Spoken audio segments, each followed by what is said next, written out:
Don't forget to like and subscribe. You're a real private investigator, huh? Oh yeah, the real deal. I buy seafood all over the Maritimes. Sandbar Cove, there's this hotshot hick fisherman, and he's taking his lobster and he's selling it to a black market buyer. What I need you to do is find out who's buying Glenn's lobster. $1,000 to start, just a little taste. Just a little taste. Yum, yum, yum, yum. Well, that's quite tasty. All right, you dirty snake. Let's see what you're hiding. Oh, Christ's sake! Hey, move, go around me! God damn it!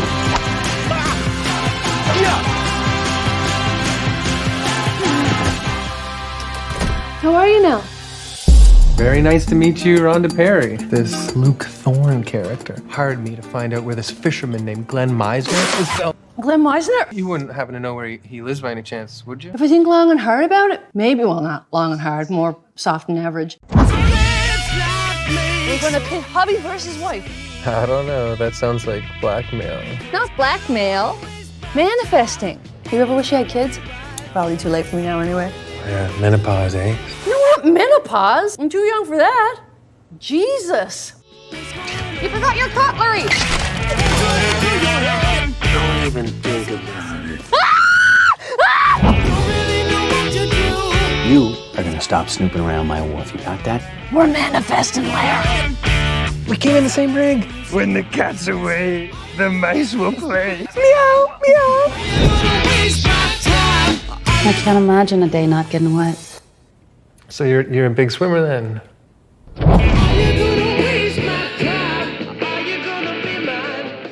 Ladies and gentlemen, get ready to be swept off your feet by the sheer talent and charm of our next guest.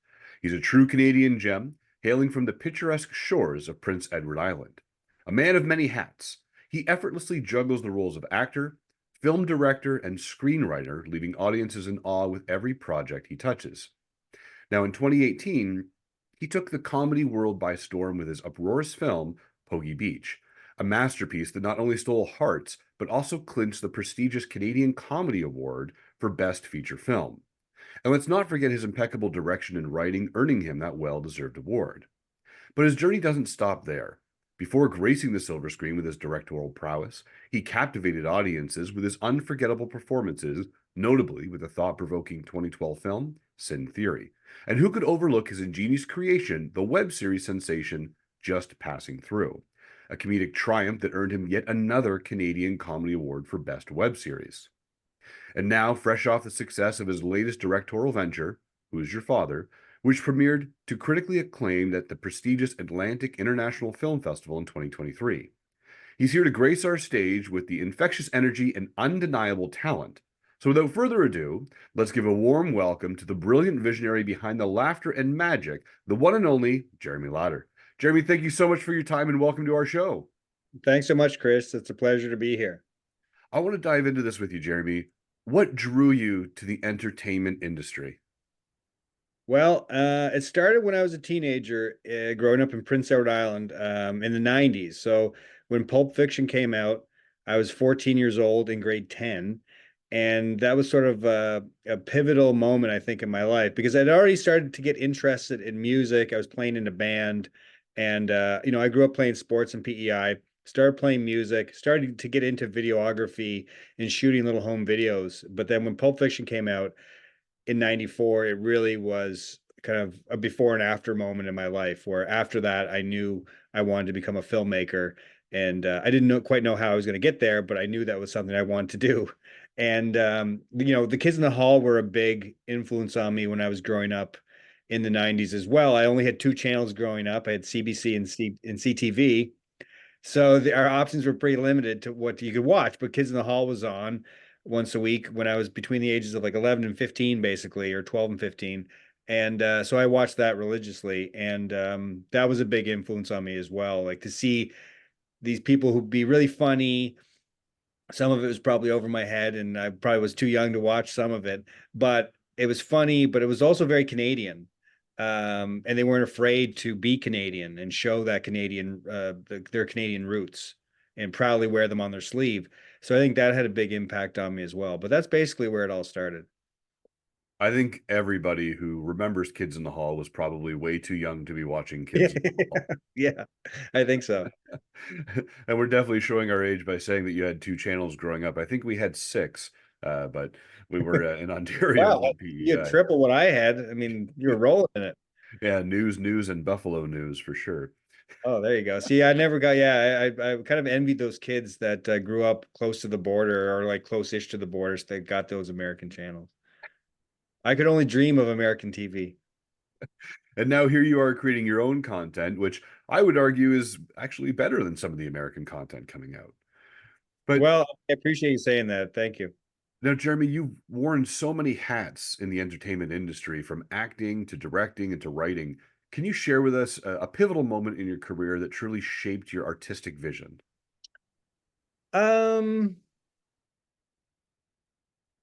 I think, with just passing through, that was, because most of my ideas come from PEI and come from my experience growing up in PEI and the culture that was around me then. But I did live in Toronto for 10 years, or actually a little bit more than that. But um, watching the SCTV sketch, spoofing Going Down the Road, um, was a big moment because around that time, this is around 2010 or so, there's a lot of East Coasters that were going west to Alberta to work in the oil fields and make a better living. So my friend Jeff Reed and I, who was a childhood friend of mine growing up at PEI, we're both living in Toronto at this time and watching this SCTV sketch spoofing the Canadian classic Going Down the Road. And then for me, that was sort of like a pivotal moment because it was like it crystallized all the things that we experienced growing up in PEI and also our life in Toronto. So that kind of helped form the basis for Just Passing Through, which is about two islanders going west.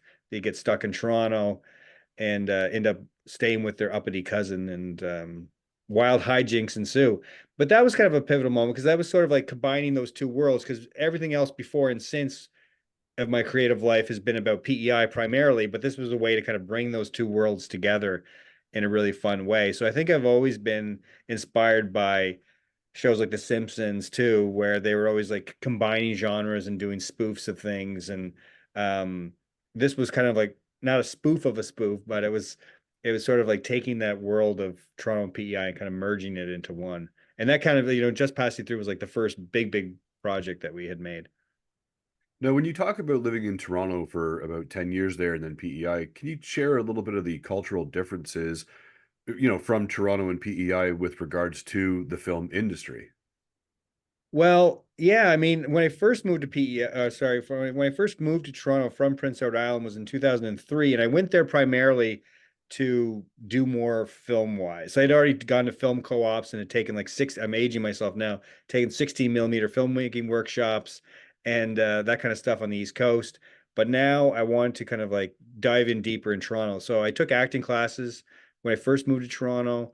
Um, and kind of just and did background work. I did a lot of background work, famously on Cinderella Man. I was an extra on that for 2 months in Maple Leaf Gardens, which was really cool. So it was just broadening out because at that time in PEI there was there were filmmakers. It was very arts based, and Canada Council short film, very arty stuff was being made. So there wasn't a whole lot of mainstream filmmaking being done, I would say, or commercial filmmaking. Um, so it was just a whole different world, and kind of I'd lived in Halifax, so I was used to kind of an urban environment, but it was just a completely different thing. Like Toronto, even at that time, had a film industry, um, and it just seemed like a place where more important stories were being told, were happening. I don't think that's true, but in my early 20s mind, that's kind of what it was like. Um, yeah, so it was quite a bit different, but again, like I never really drew a whole lot of inspiration from the city that much. It was all my head was always kind of back east. But it was cool to be in that environment where you could see that films were being made, TV shows were being made there. So it just felt like, oh, this is possible. Like I could be an actor if I wanted to be, or I could be an extra, or I could work as a production assistant in Toronto. So that was different than PEI, where those opportunities weren't there. Now, when we talk about your successes of Pogie Beach and Just Passing Through that you had mentioned, and both of them garnered Canadian Comedy Awards, and it showcases your versatility and knack for humor, what draws you to comedy? Well, I love making people laugh, and the absurdity of life sometimes is just there's just things that are just funny. And I think like giving people that good feeling, giving people a feeling of joy and happiness is really important to me. And I think as a filmmaker and as a writer, I'm conscious of what you're leaving the audience with in terms of an emotion or a feeling. Um, and I remember creative writing going back to elementary school where we'd get to write stories and then read them to the class. I'd write funny little comedy stories and the class would react with laughter. And I loved that feeling. I was kind of a shy kid growing up. So that feeling of being able to express yourself in a way and give people this good feeling without having to socially interact was something that really was appealing to me. I'm not nearly as shy now as I was then, but I think that feeling of those early days of creative writing has stuck with me and wanting to bring that to an audience. And now watching Who's Your Father with an audience and seeing that reaction from the crowd and feeling the laughter and like a collective group of people enjoying something in the same way at the same time is really special. And it's funny after I had finished Who's Your Father, but before it came out, I was like, I'm going to take a break from comedy. I mean, I don't know if I can be funny. I don't know if I think that's it. I'm done with comedy for a while. But then having that experience of watching the movie in theaters with audiences has brought back that love and joy and confirmed for me why I love comedy so much. Now, as you mentioned, Who's Your Father, and as our viewers know, at the beginning of this interview here, we showcase the trailer for Who's Your Father. Now, when we look at this film that premiered at the Atlantic International Film Festival, and it's in theaters right now, and you can watch it at home on streaming services, walk us through the inspiration behind this film. So Who's Your Father? Basically, I've always been interested in film noir stories. And while I was living in Toronto, I was very close to taking this 40-hour PI, private investigator course, to try because it was only $500. And I was like, this could be a good way to make some extra money if I need to, just be a private investigator. I never did take the course, but I almost did many times, but I was still very fascinated by private investigation. Um, and then the idea of being a private investigator in Prince Edward Island, where the connections between people are so close, Mhm. seemed very absurd to me. And then I actually looked up a private investigator who was on PEI. There was only one listed, and this was about 2020 during the pandemic, and he was about to get out of the business because he was so disgruntled with family members and friends of his wanting hiring him to try to spy on other friends and cousins and relatives of his. So it was kind of what I thought it would be, which would be like nearly impossible to do. So that was kind of the basis of the inspiration, was trying to take that private investigator, film noir detective, and then plop them in rural Prince Edward Island, where people just know where everyone knows everyone. So that was kind of the main source of inspiration. And then other pieces of it came from like different parts of my life growing up on the island. I just want to take a moment here. So the private investigator on PEI, who's the only one out there in the rural PEI area, was tried to be hired by friends and family to spy and track down other friends and family members. Yes, absolutely. And other little bits of it, like my family members have gotten into like little feuds over things like water jugs, where one family member thought another family member had taken a precious water jug, or like so things like that. I'm like, okay, this is what a private investigator would be busy doing in PEI, would be tracking down water jugs and missing family heirlooms and like very petty things. So that was that was basically it. That was like, okay, that's a comedy premise right there. And when you were in Toronto and you were looking at this private investigator course, and it was $500 at the time, outside of thinking, hey, this might be a good side gig for some extra cash, what else kind of drew you to the idea of wanting to go as a PI? Well, I think I've always been interested in kind of things that are happening behind the surface, like what are the real stories that are going on in people's lives, and what are people hiding, what like the secrets that people keep. I think that there's always fascinating things about us and about people in general, that I thought like as a private investigator you would kind of get an insight into that kind of hidden, forbidden world that people kind of keep close to themselves. So that was kind of it. And then thinking of the different stratas of society that a private investigator would potentially find themselves in. was interesting to me because it seems to range from the high to low, like all those old Raymond Chandler novels that I love, um, like The Big Sleep and others. This detective is always kind of intermingling with all these different people, and I thought in PEI that'd be fascinating because I grew up in that world too, where there's golfers, golf courses, people with lots of money, people with not so much money. Um, so yeah, it seemed like an interesting world to explore through a PI's eyes.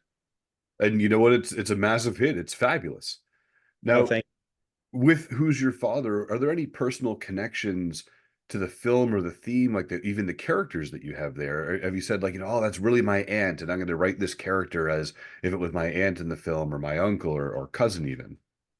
There's definitely pieces of lots of different people in there. My father, Kent Larter, is for whatever reason an influence in lots of different ways. So my dad is definitely in there in different elements. He's actually in the movie too. He plays the fisherman's father, Cecil Meisner, and he has like a big one scene performance there. But my dad's definitely in there. Larry Constable, who's the private investigator in the film, he signs off tapioca on the telephone, and that's something that my dad does. And there's different pieces of the golf culture that I grew up in PEI. They're definitely infused in the Blair character, who's Larry's best friend, things that I've seen. Um, and my mom used to work at a store. My mom worked at a country store down the road from where we lived for years. And Rhonda Perry, who's played by Susan Kent, who teams up with Larry, she works at a store. Yeah, and then I worked at the wharf that's in the film. I worked as a lobster fisherman for 1 year, so elements of that life of growing up around the wharf and on a fishing boat are all in there. So, and not only that, but half the locations in the film are within a 5-minute drive of where I grew up in Oh. PEI. So, and some of them are actually literally almost in my parents' backyard. Two of the locations are right next to my parents' house, where I grew up. So it's infused with the North Shore culture of the island that I grew up in. And I love this. This is amazing how you're drawing on the personal world experience that you have, and using what's available to you to create it and get this authenticity to it. Now, when we look at your writing and we look at you crafting laughter and humorous scenes, has there ever been a time where you've written something and it's just been hilarious to you and everyone around, but when you go to camera, it just didn't land?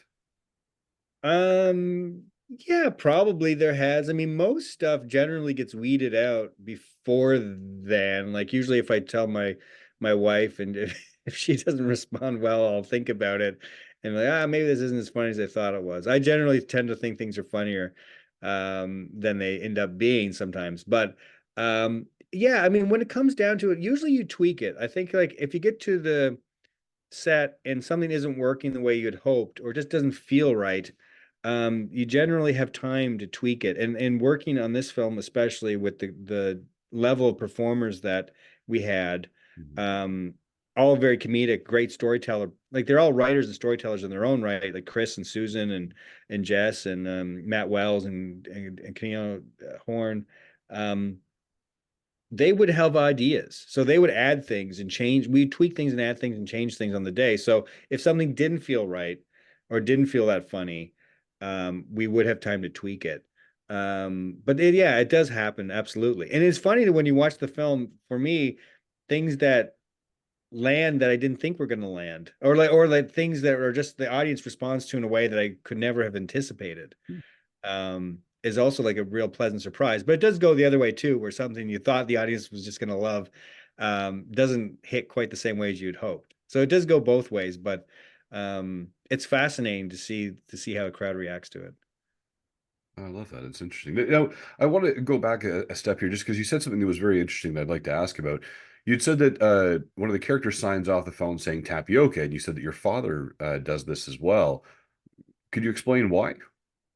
I wish I could. I don't know. I've asked him about it, and he doesn't know where it comes from either. Um, maybe it started on a trip that they took with like some other people, when they went down south for like vacation or March break or something, and they were drinking too much, and someone just started saying tapioca. I have no idea. I've asked him about it, but I've heard my dad do this in the kitchen for years, and it's like one of those things where it's like it's a mystery. It seems to make sense though, as a sign off on the phone. Okay. I think. I mean, you should try it. I mean, you might like it. Maybe it'll become your It'll catchphrase. become my new thing is have a great day, tapioca. Yeah. Now, Jeremy, you've had notable success both in front of the camera and behind it. How do you navigate the different challenges of acting versus directing? It's tough. They're two very different things. And on a project like Who's Your Father, I didn't put myself in it, even though I'm always desperate to put myself in front of the camera.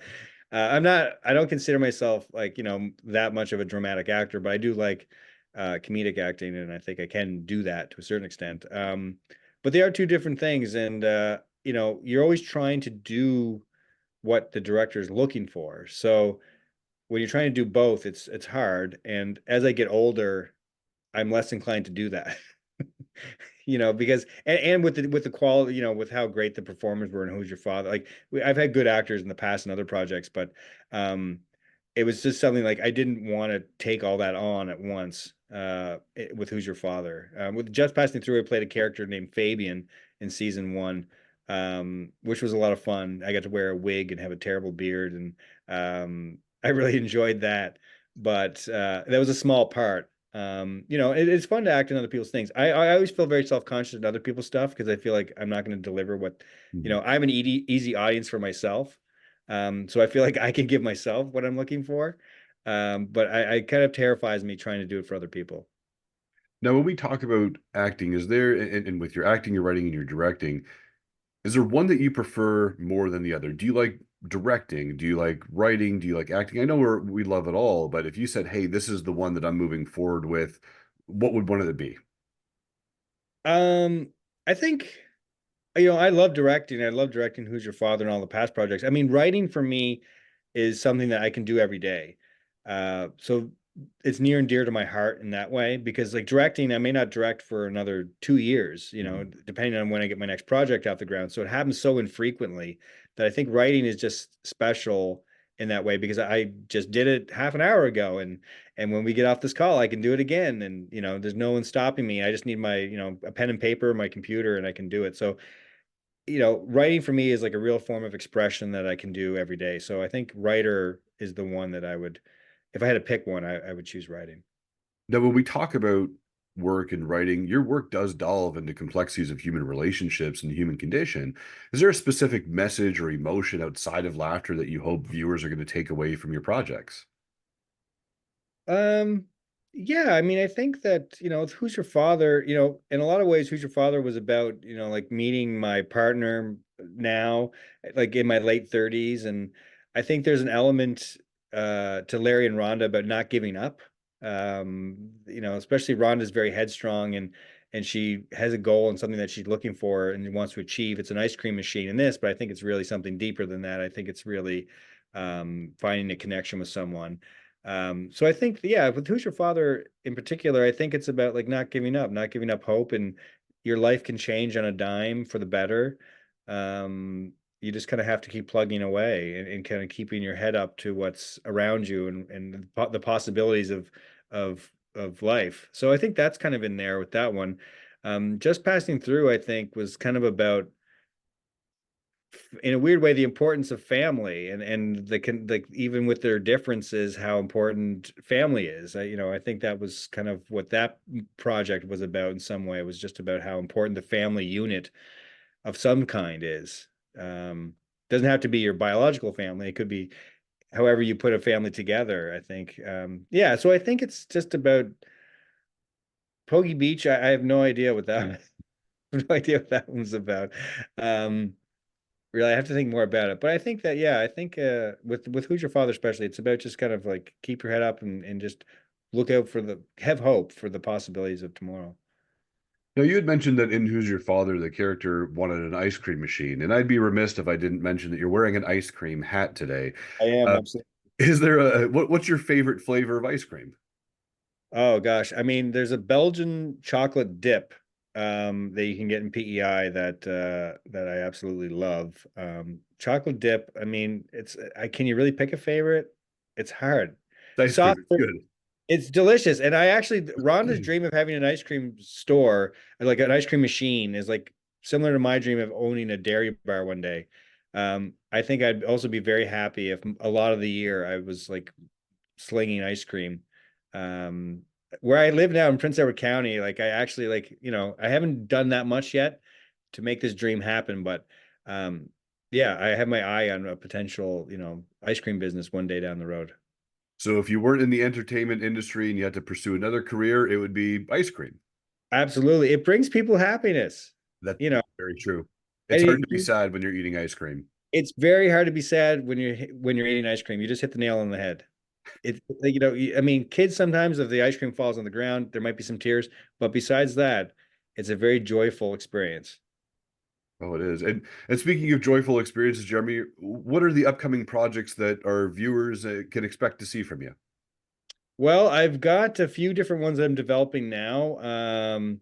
When we taking the movie on the road, people were asking at the Q&As about a sequel, which I hadn't even really considered that much before the movie was released. But I realized that I had another script that I was working on that actually like fit Larry and Rhonda very well. It almost was about Larry and Rhonda in a lot of ways, called Chase the Ace, which is about a lottery that goes completely amok in PEI, these kind of volunteer run lotteries that happen where the jackpots can grow to be millions of dollars.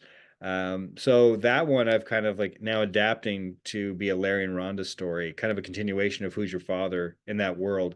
So I'm really excited about that one, and I've got three or four other ones that I have that I'm working on. Different genres. Some are more comedies, some are more dramatic, but it's nice to have a few different ones on the go because when you get stuck on one, you can move on to the other one. And Jeremy, where can people learn more about you? Oh gosh, I don't know how big my Wikipedia page is. I might have to update it. But you can, yeah, I mean, if you just Google me, you'll see lots of different things come up for different projects. I don't know if there's a website anywhere, but I have a YouTube channel with all Just Passing Throughs on there, and I've done interviews, a lot of interviews for Who's Your Father, so I feel like people can learn more about me that way. But yeah, I mean, And as we mentioned earlier, Who's Your Father is on streaming services right now. Can you share with us what specific streaming services those are? yeah, so Who's Your Father right now is on Paramount Plus, so you can stream it on Paramount Plus on that website or as an add-on on Amazon Prime. You can buy it and rent it on like basically all digital platforms like Google Play, YouTube Movies, Amazon Prime Video, and it's on demand basically on every platform you can find in Canada. So Poggy Beach, you can also find that on Amazon Prime, and Just Passing Through is on YouTube, so you can just watch that one for free. And yeah, people, I still have a soft spot for Just Passing Through. It's over 10 years old now, which is it's shocking to me that it's already 10 years old, but yeah, I really like that one too. And Jeremy, I have time for one last question for you today with Coffee with Chris, and I really appreciate you being here with me. It's what makes Jeremy smile? Well, my kids make me smile a lot. I've got three kids, 10, 4, and 3 years old, and they make me smile every day. And now they're starting to become storytellers, and my 10-year-old writes stories now and gets a big kick out of it. And I can see like I can see their natural sort of comedic instincts and storytelling instincts kicking in. So yeah, my kids make me laugh every day. Amazing. And as I said, sir, that was the last question I have for you today on Coffee with Chris. I really appreciate you. Everyone out there, make sure you Google Jeremy Larter. Check out Who's Your Father on all your streaming services. Remember to smile to inspire and have a fantastic day. Thank you. Thanks so much, Chris.